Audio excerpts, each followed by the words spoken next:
Hi everyone, I hope that you are all doing well. I'm touching base from home this morning on Labor Day. You can see my cat assistant in the background. But I wanted to do a quick welcome video for our final week of our first learning module on what it means to be gifted and talented. So a few things to talk about considering last week's content before we jump into the assignment for this week. So last week you completed your first discussion board post. Those should all be graded, so if you have any questions about that, please let me know as soon as possible. I tried to give as much feedback as I could, so if you have any additional questions, then don't be afraid to ask, and I'll be happy to respond to those. Before I kind of call out some people for some really good comments, I wanted to mention that it's very important that you review the rubrics for those discussion posts. Some of you missed out on points that could have been pretty easily earned, particularly through responding through your classmates. So make sure that you are doing that as well as citing your sources and tailoring your discussion very specifically to the case content.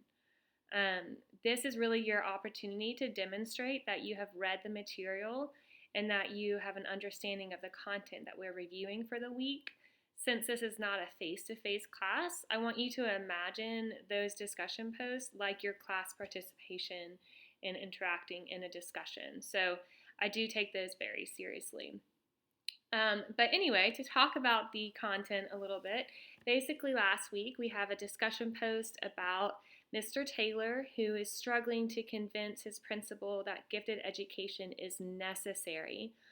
Particularly, he wants to offer an AP English class, and his principal, due to the high scores on a standardized test being in the 95th percentile, his principal is basically saying these students don't need to be challenged, they're doing great, we don't really need to be concerned about them.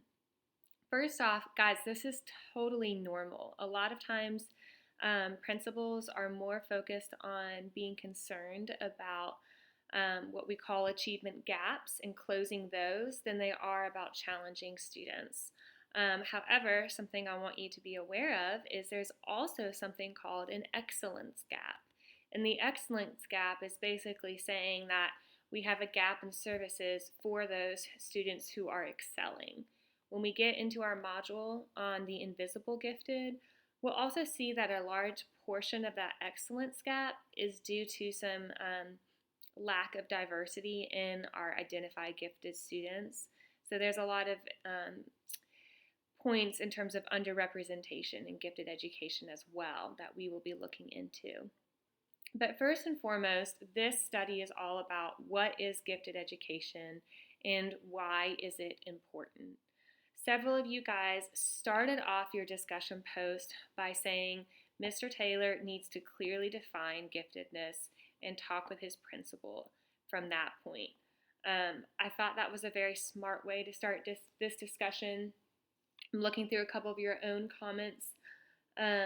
Katrina said we need to start with that definition. She did a good job saying that just because the students are earning that 95th percentile score does not mean that they are actually being challenged. Several of you also brought in other portions of the definition of giftedness. For example, Hannah cited the importance of creativity, not just academic ability. Shay also expanded on that definition of giftedness. And I think that Akivia had just a really astute point that I want to repeat. And she said, it's probably likely that the principal is operating under one definition of giftedness and Mr. Taylor is operating another, so they both think they are right. And I think that's so important for us to consider. When we say giftedness, everyone has their own idea pop into their mind about what it means to be gifted. Typically, we just think the kids are super smart. What we'll get into next week when we study the characteristics of gifted students will be very different, and you'll notice that they each have their own unique characteristics beyond just what we would call academic ability. So for clarity purposes, I do want to talk about identification and giftedness, particularly within South Carolina. So one thing that is not necessarily helpful in gifted education is that every state has its own definition of giftedness. That means that I can start out in South Carolina and be identified as gifted. Then maybe my parents have us move, and then I am not identified in North Carolina. And this happens quite often. So there's a lack of a common definition from state to state. There's also a lack of common definition in terms of the services that are provided. So that can be another issue. I appreciated how you guys did a good job pointing out varying definitions of giftedness and what giftedness can mean. In terms of South Carolina, if you look into the South Carolina manual, which I would highly suggest you do, South Carolina identifies across 3 dimensions. So I would know these. So you have dimension A, B, and C. Your first dimension, dimension A, is aptitude. General aptitude mainly refers to typically an IQ score. Aptitude is not tied to any specific content area. So aptitude would be your general reasoning ability. And typically we use an IQ score.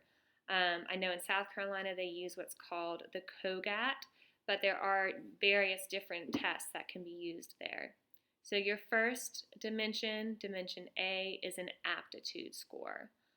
Then for dimension B, we have, sorry, my computer is speaking. For dimension B, we have achievement scores. So achievement is tied to a content. So achievement in math, achievement in science. Tests such as the MAP test or sometimes the PASS test in South Carolina will be used for that. Again, guys, standardized test. So we've got dimension A, aptitude, dimension B, which is achievement, and not until we get to dimension C are we looking at more classroom-based achievement. So dimension C is called performance.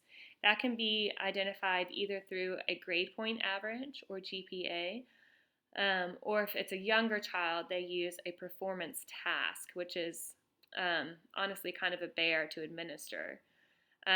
So in order to be identified in South Carolina as a gifted student or redeemable for gifted services, you need 2 out of those 3. So dimension A, aptitude, dimension B, achievement, and dimension C is performance. There are a couple of rules that make exceptions for that. If you have a very high aptitude score, then you are typically automatically eligible for gifted services. So that's South Carolina, guys, but that's not the same in Georgia. It's not the same in North Carolina. So it is important to know your specific state specifications as well as more of a federal specification. So a lot of you did a great job and mentioned, well, giftedness is more than just academic ability. We also have creativity and task commitment, and we also have leadership ability. But look at what is being offered to these students, guys. We're saying we have giftedness can be broad, such as leadership and fine arts and creativity. All that Mr. Taylor is really fighting for is an AP English class. And one of you, Chrissy, I like to give credit. Chrissy did a good job mentioning that. Mr. Taylor should really be advocating for more than just AP English. And I agree, to best serve these students, we can't only give them opportunity to take an AP English test or AP English class. Oftentimes that happens in gifted education, and there is a lack of alignment between how we identify and the services that we provide. So oftentimes we will get a new class of students, we will know who is labeled gifted, and so we'll just challenge them more in our honors English class. Well, what if they are labeled gifted because they had high achievement in math, yet we're serving them in English? That's a problem. And actually that happens all the time. This summer I did a conference for a few districts in South Carolina on serving gifted students, and this is a very common problem.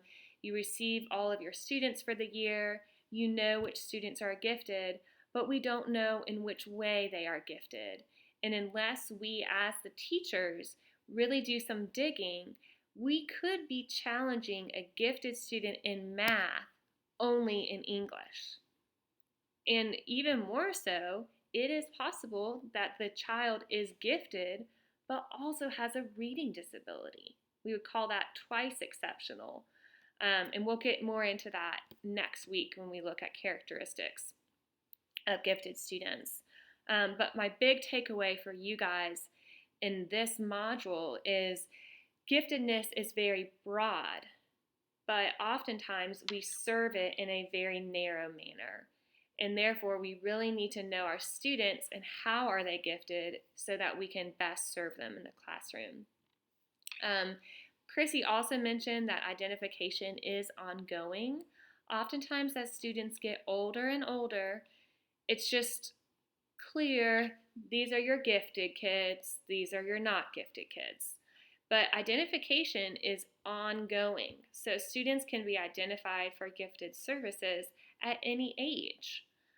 We don't start officially serving in South Carolina until third grade, but it's important that we recognize that identification is not a one and done process. So basically, in this case study, Mr. Taylor is advocating for these gifted students and saying, listen, they need this AP English class. And as some of you mentioned, they need more than just that. I want you to know from this case study that it's very normal to have people in administration or, quote, higher ups not agree with you if you are advocating for gifted students. Oftentimes, these students are left behind. A kind of running joke in the gifted education field is that No Child Left Behind actually left our most bright students behind. So it is important that you realize that you're probably going to get some pushback. It was actually, who said this? It was so beautifully said. One of you said that it's not fair for us to leave our students stagnant because their scores are just making our school look good. I can't remember who said it, but it was well said. Basically, just because these students are in the 95th percentile doesn't mean they're challenged. In fact, that kind of proves the opposite. If they are already in the 95th percentile on a standardized test, which means they are scoring the same or better than 95% of their same age peers, that tells us they're pretty much the top 5% without even learning all of the material yet. That tells us we need to challenge them more. So oftentimes, our administrators, they look for data that looks bad, and they see a 95th percentile, and they're happy. But actually, that 95th percentile could be telling us as educators that those students are not being appropriately challenged. They're not growing. They're staying in that same high percentile, which is great, but it's not a really valid measure of how well we are actually challenging them. So be wary of just seeing high test scores and saying everything is all great. It is important that we are constantly challenging our students. And I think that your efforts in this discussion board post to really expand on that definition of giftedness was a great way to assert that Mr. Taylor could start his conversation. But I do want to hit you with that fact that oftentimes we do not align our identification procedures with our gifted education services. It is not unlikely that you will see a gifted child who was identified for high math achievement being served only in an AP English class. So as the educator, it's very important that you keep that in mind, and we'll talk about ways to best serve those students. Okay, so we have started pretty strong on what does giftedness really mean. Hopefully you're recognizing that it's not an easy definition to write down on a note card. That's what happens when we start taking these higher level classes. You start to realize that everything is not cut and dry. What I would know on a practical basis, since you are entering the field of education, or some of you are already there, make sure you know your regional and your state definition of giftedness. That is very important that you know. And also make sure that you know how to access how that student was identified so you can gain a better understanding of that specific learner and how you may be able to best serve them. As we go into characteristics in a week on our second learning module, we will begin to see the importance of gifted education, not only for academics, but also for the social and emotional needs of our students. So the more you get to know about what giftedness really means and looks like, I believe the more equipped you will be to really advocate for these students. Again, make sure you read over your rubric for that discussion board post in the future so that you're earning as many points as possible. Now, in terms of this coming week, remember we are spending 3 weeks on Learning Module 1, so this will be our final week.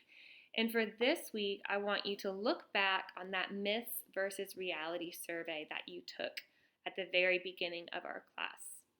So this assignment is for you to reflect on how well you did on that myths and realities survey. And after reading some of our initial library content and reviewing that, to really start digging into why you believed certain things. So what I want you to do is look over your responses and particularly focus in on which questions you answered incorrectly. In your reflection, you need to cover 3 things. Okay, so I'm looking for those 3 things as I'm grading. Number 1, which items or just item that you answered incorrectly surprised you the most. Okay, you don't have to talk about all of them, but if there was one particular myth that you were believing or reality you didn't understand at first, focus in on that and discuss what surprised you the most. So that's your first topic. Number 2, I want you to see if you can find some form of theme that unites those incorrect answers. Maybe you weren't understanding the social and emotional needs of gifted students. Maybe you were not understanding how vast giftedness actually is. There's a lot of different ways you can go with that. And finally, from looking at your responses, what area are you most looking forward to in terms of future study that you're hoping to get from our course? So 3 components: what surprised you, what common theme can you draw, and what is your area for future study? Now, within all of that, it needs to be clear and evident that you're not just writing off the top of your head, but rather you are informed by the content that we are studying as a class. So I will be looking for you to be drawing on those library content materials to provide evidence for your thoughts here.